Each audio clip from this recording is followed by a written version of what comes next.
পাইকারি হারে উৎপাদনকারীদের কাছ থেকে একসাথে বেশ সংখ্যক পণ্য নেওয়ার প্রাথমিক ধারণা হচ্ছে এখানে বেশ অল্প দামে পণ্য পাওয়া যায়, তারপর তা অপেক্ষাকৃত বেশি দামে বা খুচরা বিক্রেতাদের কাছে সরবরাহ করা হয়। এখানে উৎপাদনকারীদের কাছ থেকে সংরক্ষিত মালামাল সংরক্ষণের জন্য গুদামের ব্যবস্থা প্রয়োজন হয়। তারপর এখান থেকে প্রয়োজন মতো পণ্য খুচরা ব্যবসায়ীদের কাছে সরবরাহ করা যায়। অর্থাৎ উৎপাদনকারী ও খুচরা বিক্রেতাদের মাঝখানে যে সেতুবন্ধন তৈরি করে সেটা হলো পাইকারি।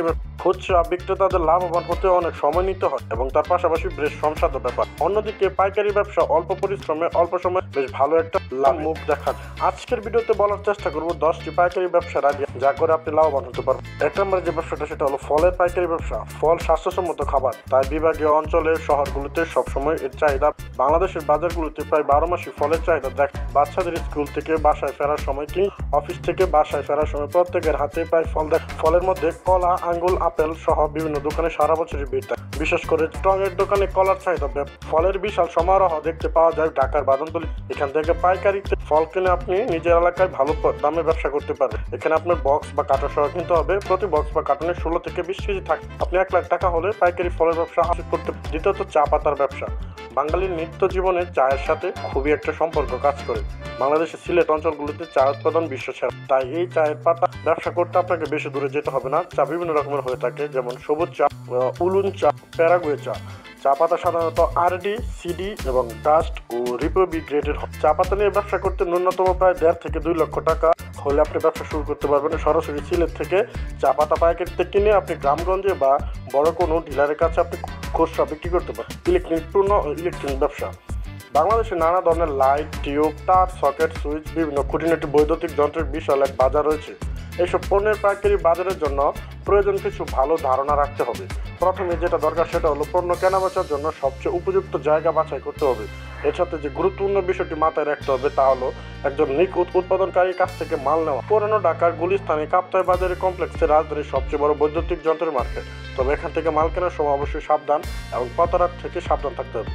স্টেশনারি পণ্য বা পাইকারি বাসাবাড়ি থেকে শুরু করে অফিস পাড়ায় সবখানে স্টেশনারি পণ্যের চাহিদা নতুন বিষয় নয়, তবে বর্তমানে এর বাজার প্রতিনিয়তই বাড়ছে। খাতা, কলম, পেন্সিল, রাবার, শার্পনার প্রভৃতি জিনিসের একটা বৃহৎ মার্কেট হচ্ছে শিক্ষা প্রতিষ্ঠানগুলো। খুচরা মূল্যে স্বল্পের পাশাপাশি এই পণ্যের গ্রাহকদের বয়সের পরিধি বিশাল, তাই এই ধরনের পাইকারি ব্যবসা আইডিয়া হতে পারে ভালো ব্যবসা। তবে আপনি যেখান থেকে মাল নেবেন 30 থেকে 40% লাভে মাল নিতে পারবেন মূল পাইকারি থেকে, তখন আপনি 15 থেকে 30% মার্জিনে রেখে বিক্রি করতে পারবেন। এই ব্যবসাতে লাভের পরিমাণ খুব কম হয়ে থাকে, তবে ব্যাপক চাহিদা। টি শার্টের ব্যবসা। তুলনামূলক কম পুঁজিতে আপনি পাইকারিতে শুরু করতে পারবেন এই টি শার্টের ব্যবসা। কাপড়ের শিল্পে বাংলাদেশে এমনিতে জগৎ জুড়ে বিখ্যাত, সুতরাং পাইকারি দরে টি শার্ট সংরক্ষণ করে কারখানা খুঁজে পেতে আপনাকে বেশি দেরি করতে হবে না। ব্যবসার কার্যক্রমে কেন্দ্রবিন্দু রাখতে হবে জাতীয় ও আন্তর্জাতিক দিন, ধর্ম ও বিভিন্ন ধরনের উৎসবের মতো বিষয়গুলো। এগুলো আপনার টি শার্টের উপর প্রিন্ট করে আপনি ভালো পরিমাণে একটা ব্যবসা লাভ করতে পারবেন। কাঁচামালের ব্যবসা। লজিস্টিক একটি গুরুত্বপূর্ণ অংশ হলো কাঁচামাল। প্রতিটি বড় বড় পণ্যের চেইন এই কাঁচামাল নিয়ে দাঁড়িয়ে যায় পাইকারি ব্যবসা। এমনকি এই দেশে বেশ লাভজনক ব্যবসা বটে। সাধারণত দেশের প্রত্যেক অঞ্চলগুলো থেকে কাঁচামাল শহরমুখী হয়। বিভিন্ন কৃষকের কাছ থেকে কাঁচামাল কিনে শহরে বড় বড় কোম্পানির কাছে পাইকারি দরে বিক্রি করা হচ্ছে প্রাথমিক পদ্ধতি।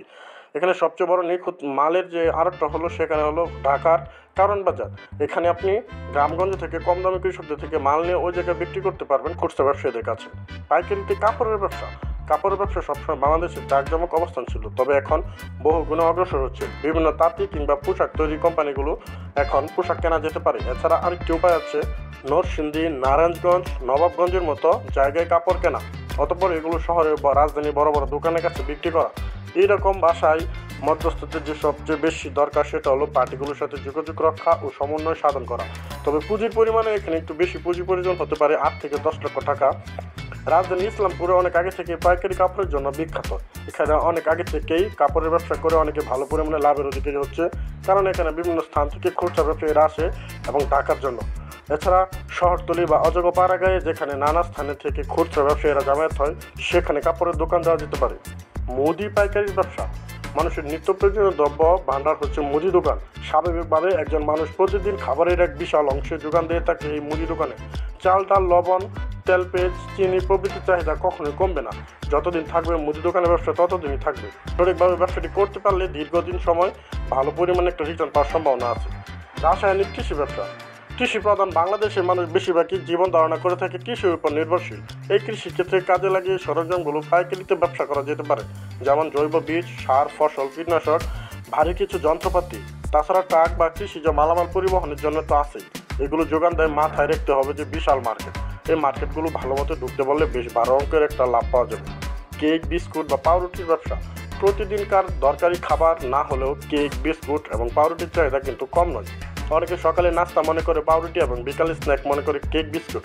বর্তমানে এগুলো উত্তরের চাহিদা বৃদ্ধি কথা মাথায় রেখে তৈরি হচ্ছে বহুত কারখানা। শুধুমাত্র কেক বা পেস্ট্রি দিয়ে খুলে ফেলছে অভিজাত দোকান। এগুলো প্রয়োজনীয় সাপ্লাই নিশ্চিত করতে কাজ করছে পাইকারি ব্যবসায়ীরা।